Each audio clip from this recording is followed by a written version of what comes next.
Both Rose and the lady look at me like I've just grown another head. Did I say something weird?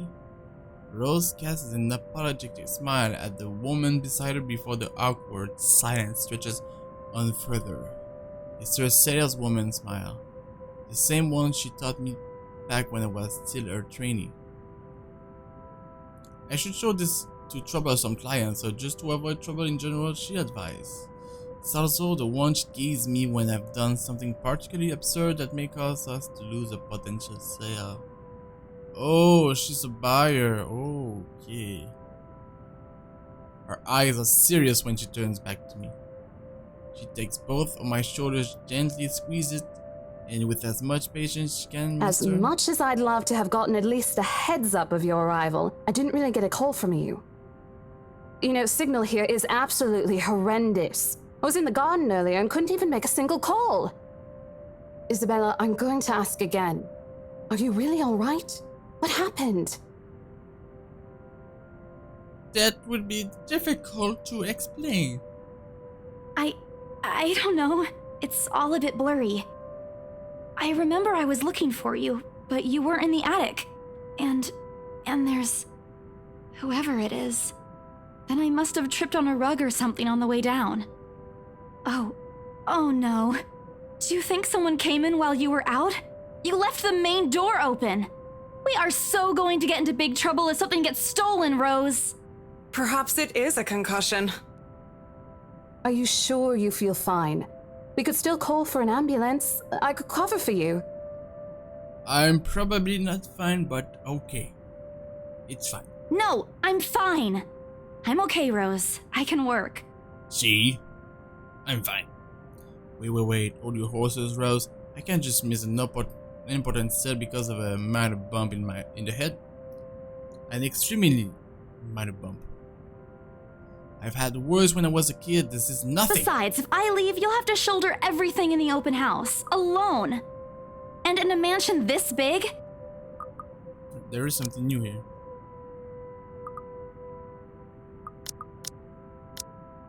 Oh.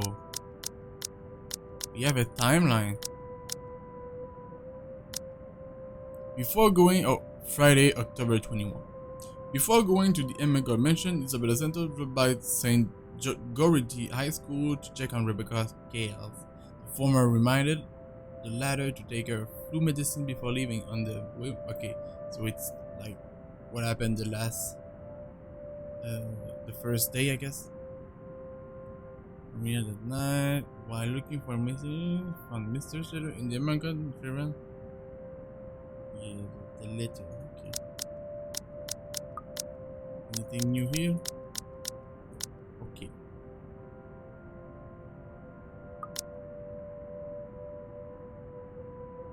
Well, there's also the part where I may lose that bonus BRC promise, but that's completely beside the point.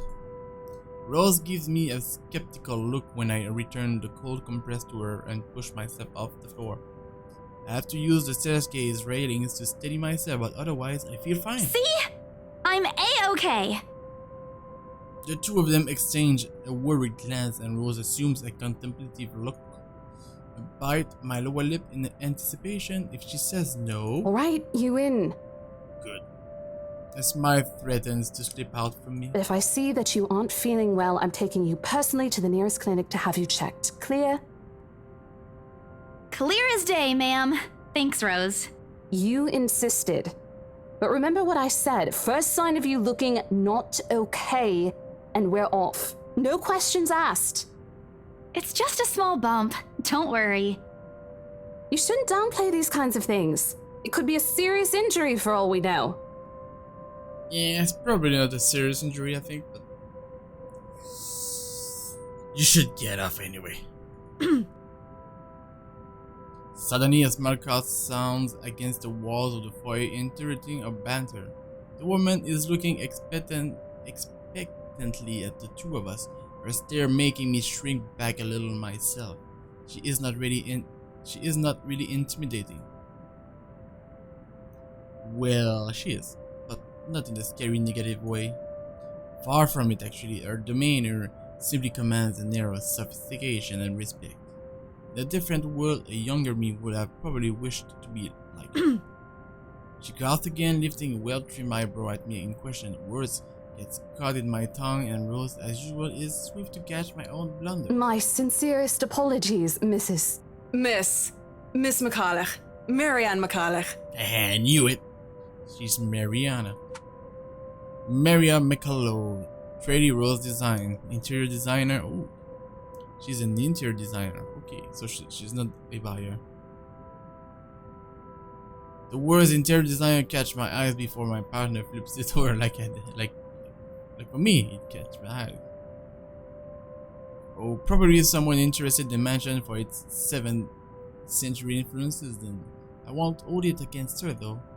Despite the hearsays and remaining uninhabited for years, the mansion's original fittings and furniture have been kept completely intact and restored to pristine condition.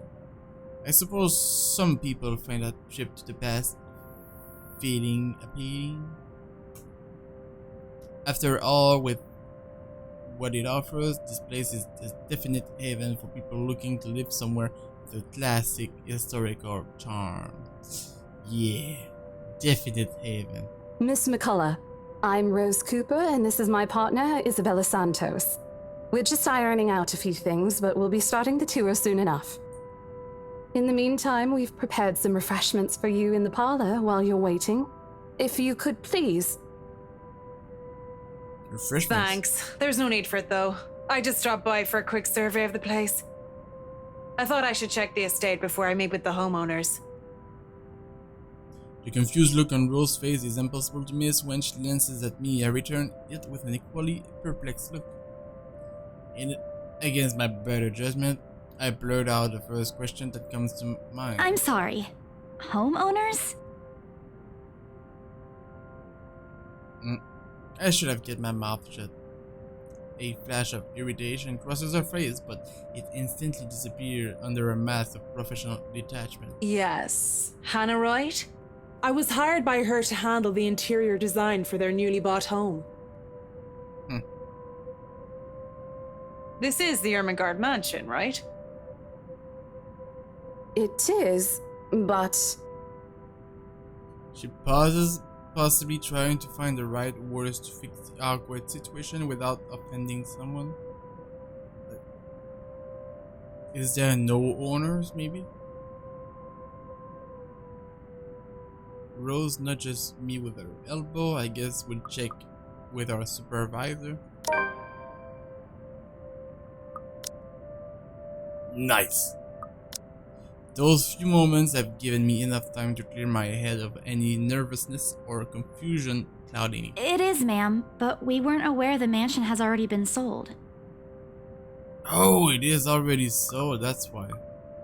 I thought they were talking about the past owners, I guess. What do you mean? I almost flinch when she turns her gaze on me, but I stand my ground. Besides, it is not like I haven't dealt with awkward situations like this before. I may screw up at times, but that doesn't mean I have not learned a thing or two in the 5 years I've worked in the business. The mansion is indeed for sale, ma'am. Today's the open house, in fact. However, we haven't heard anything from the higher-ups that a deal has already been closed for this particular property. If you'd like, my co-agent and me can check with them right now. She nods seemingly in deep thought after I've finished. She appears to be a reasonable person anyway. Given the proper explanation, she'll likely understand. I thought something looked odd when I arrived here. Excuse me, I think I need to make a call to my secretary. Thank you for your assistance, Miss Santos. With a slight wave of her hand, she leaves us, presumably to double check with someone on their side. That seems to be the end of it. Both Rose and I breathe a sigh of relief. Disaster averted. I also don't miss the thumbs up she gives me for doing a good job, and I can't help but swear with pride. Still, I've already prepared myself to dial the number of our Luxborn office and check, even if she did not ask for it. I would be very frustrated if, for some reason, an agreement has already been decided without my or Rose's knowledge. That's a whole new level of unfair. We've been working hard on this. Moments later, Miss Mikado returns, looking a little frustrated but an apology clear in her face. I feel a little sorry for having her to go through all this trouble. There seems to have been a little misunderstanding with my client. If you'll allow it, I'd like to stay and wait for them here. Sure, I guess. I was informed they'll be dropping by for the open house today. I figured it'd be a waste to just leave after that long drive. I might as well meet him here. Certainly. You can stay at the parlor in the meantime, ma'am. I'm sure it won't be long before our guests arrive. And, Isabella, I left a few documents in my car. You know where I keep those. Can you please get it for me? Why do I feel like when we're gonna get back in the house, they're gonna be gone? Anyway, Rose takes a glance at the wristwatch before tossing me a set of keys. And hurry! We've still got a few minutes to double check those papers. Okay, got it. Give me a few minutes. The two of them disappear behind the parlor's door. Their departure brings with it a hushed stillness to keep me company, neither comforting nor soothing. This alone, it's impossible not to think of what truly happened earlier. I wish the memory is not as elusive as it is normally is. Then again, Rose already said she did not receive any call from me. Was it just my paranoia at work? A temporary lapse in my own mind after having heard all of those tales about this place? Probably. Nope. I want to think of it as such. Better to think of such so I can work in peace.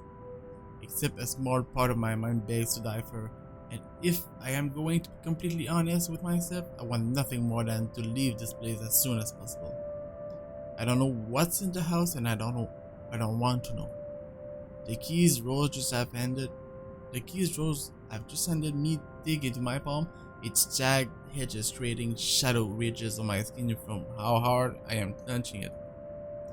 It's a cursory reminder of what I still need to do and why I have taken this job in the first place. Hugging my blazer closer to my body, I exit the house to get what Rose asked of me. Just a few more hours, Isabella. Sell the house, get the money, and get the fuck out.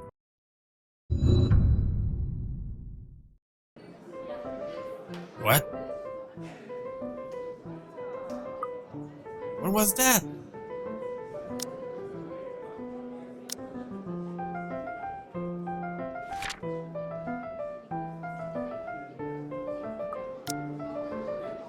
A flock of people have already gathered in the mansion's front yard by the time we officially open the doors. I'm not so sure whether I should feel baffled or underdressed, standing in the presence. Men and women of wealth and status, all dressed to the nines in fancy suits and lovely dresses of varying colors, compose the medium-sized crowd. Their necks, arms, and fingers are adorned with silver and gold, glinting in the afternoon sun. Some even have ridiculously fancy feathered hats on their heads. I really hope that there are not any magpies living nearby like in the stories. Those birds will have a field day in this. They are murmuring among themselves, looking at the estate facade appraisingly, with some arguing about whose mansion has the superior architecture. But most of it stops as Rose calls for their attention. They don't look too pleased at being ordered around, but what can they do about it? Ladies and gentlemen, I'm Rose Cooper, and this is my partner, Isabella Santos. We'll be taking a tour of the mansion in 2 groups. Please make sure you filled up our sign-in forms before joining a specific group. Those who want to look around the first floor, please follow my partner. I'll be guiding the ones who wish to see the ground floor. Very coordinate.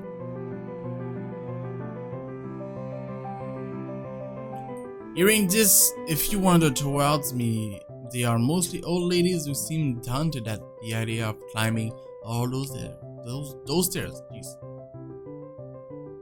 Miss McCullough also joins our group, but what really catches my eye is the elegantly dressed pair she approaches. They